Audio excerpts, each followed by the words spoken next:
Cette femme enceinte avait été abandonnée au cœur de la jungle, attachée à un arbre, tandis que son mari s'éloignait sans jamais regarder derrière lui. Le silence de la jungle n'était pas vraiment du silence. C'était un murmure vivant, rempli d'une vie invisible. Mais cette nuit-là, même la jungle semblait retenir son souffle. Le seul son qui brisait le calme était l'écho des cris désespérés d'Alice, ligotée au tronc d'un arbre aussi vieux que le temps. Les cordes épaisses et serrées marquaient sa peau à chaque tentative pour se libérer. La sueur, la peur et la rage coulaient sur son visage. Son ventre gonflé battait de vie. Un enfant. Son enfant. Un futur dont elle ne savait plus s'il verrait le jour. Devant elle, impassible, se tenait Rodrigo. Impeccable, comme toujours. Costume coûteux, montre brillante, cheveux parfaitement coiffés. Mais derrière cette façade de réussite, il n'y avait plus d'amour. Seulement une décision froide et calculée. « Tu as toujours aimé la nature, Alice », murmura-t-il presque tendrement. « Alors tu mourras avec elle. » Alice ne comprenait pas. Elle ne voulait pas comprendre. « S'il te plaît, Rodrigo, pense à notre enfant. Tu ne peux pas faire ça. » Mais déjà, il s'éloignait. D'un pas ferme. Sans hésiter. Comme quelqu'un qui aurait enterré depuis longtemps toute trace d'humanité. Chaque craquement sous ses chaussures qui s'éloignait était un coup de poignard dans le cœur d'Alice. Des heures plus tôt, tout semblait être un geste de réconciliation. Nous avons besoin d'une pause. De nous reconnecter. Juste toi et moi, au contact de la nature. Comme au début, lui dit Rodrigo avec un sourire qui semblait sincère. Alice voulait croire. Avait besoin de croire. La grossesse avait été une surprise, oui, mais aussi une chance. Leur relation était devenue froide, distante. Peut-être même, que le bébé serait le pont qui les sauverait. Rodrigo lui avait promis un voyage loin du tumulte. Un séjour écologique, lui avait-il dit. Et elle, biologiste passionnée par la faune, n'avait pas hésité. Elle pensait que cela pourrait être le renouveau qu'ils attendaient tous deux. Et durant le trajet, il avait changé. Attentionné. Poli. Presque affectueux. Alice avait voulu voir de l'amour dans ses yeux, alors que ce qu'elle y voyait, c'était autre chose, du calcul. Tout cela n'était qu'un piège. « Reste ici, je vais chercher du réseau », lui dit-il. Alice s'assit près de l'arbre qui lui indiquait. Et puis, soudainement, sans prévenir, Rodrigo la ligota. Fort. Sans explication. Sans pitié. « Qu'est-ce que tu fais ? C'est une blague ? » cria-t-elle. « Calme-toi. C'est pour ta sécurité, » répondit-il avec un sourire vide. Puis son ton changea. Le venin sortit de sa voix. « C'est mieux comme ça, pour tout le monde. » Alice comprit. Ce n'était pas une plaisanterie. C'était une condamnation. Un acte délibéré d'abandon. Et pas n'importe où, dans une zone connue pour les attaques de jaguars. Rodrigo avait planifié chaque détail. Il voulait que la jungle fasse ce qu'il n'osait pas faire de ses propres mains. Les heures passèrent. Le froid de la nuit transperçait les os.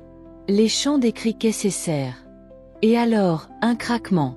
Ce n'était pas Rodrigo. Deux yeux brillants apparurent dans l'ombre. Jaune. Perçant. Un jaguar. L'animal glissa entre les arbres avec la grâce majestueuse d'un roi.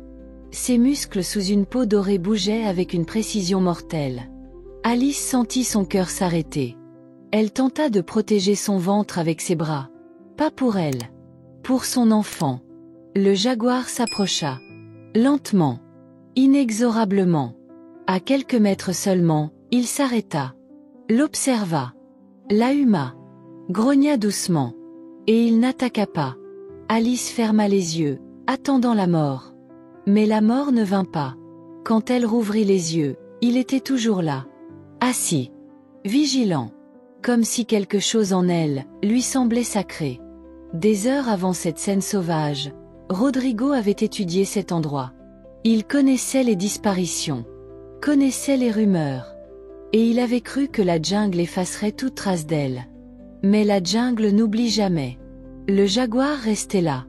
Immobile. La protégeant. Pourquoi ? Alice l'ignorait. Les larmes coulaient sur son visage. Le bébé remuait. Elle murmurait. Pardonne-moi. Maman a essayé. Le jaguar se leva. S'approcha. Et alors, de ses crocs, commença à mordiller les cordes. Doucement. Précisément. Comme s'il savait.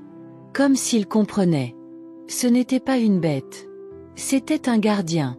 Quand Alice fut libre, elle tomba sur le côté. Épuisée. Incrédule. Le jaguar la regarda une dernière fois. Et s'en alla. Elle commença à marcher. Pas à pas. Blessée. Étourdie. Vivante. Mais elle n'était pas seule. Elle le sentait. Le jaguar la suivait. Il ne l'attaquait pas. Il l'accompagnait. Comme un ange de la jungle. Plusieurs heures plus tard, à travers les arbres épais, elle entendit des voix. Humaines. Un cueilleur d'herbes médicinales la trouva. Il portait un sac d'herbe et un regard stupéfait. « Mon Dieu! Madame, êtes-vous bien ?» Alice acquiesça simplement. Il l'aida, la porta jusqu'à son camion et la conduisit à l'hôpital le plus proche. Quelques jours plus tard, les médecins étaient encore perplexes. Les blessures. La corde rongée. Et elle, répétant sans cesse. « Le jaguar m'a sauvée. » Un infirmier murmura. « Et si c'était vrai ?» Les experts ont tenté d'expliquer. Ils dirent que l'animal devait être repu. Qu'ils ne l'avaient probablement pas vu comme une menace. Mais les marques sur la corde étaient précises. Le motif des crocs. Le fait qu'elle soit intacte. Peu après, Rodrigo fut arrêté. Il était dans un luxueux resort avec sa maîtresse. Il nia tout. Mais les preuves étaient accablantes. 28 ans de prison. Et Alice. Alice devint un symbole. Elle refusa contrat, notoriété, argent. Elle accepta juste de raconter son histoire une seule fois, dans un documentaire sur des survivants. Quelques mois plus tard, son fils naquit. Elle l'appela Kael. La vie venue du ciel. Fort. Calme. Avec un regard profond. Alice dit qu'il porte la force de deux mères, la sienne, et celle de la jungle. Bien qu'elle n'ait jamais revu le jaguar, chaque année elle retourne à cet arbre. Y dépose des fleurs. Pas comme offrande, mais comme signe de gratitude. Car ce jour-là, la nature a décidé de la protéger. Et toi, as-tu déjà fait confiance à la mauvaise personne? As-tu été trahi par quelqu'un que tu aimais? Ou peut-être est-ce quelqu'un d'inattendu qui t'a sauvé? Parfois, la menace ne vient pas de la nature, mais de celui qui dort à tes côtés. Et le salut peut avoir des crocs dorés et des yeux de feu. Si cette histoire t'a touché, partage-la. Qu'elle traverse le monde comme un rugissement sorti du plus profond de la jungle.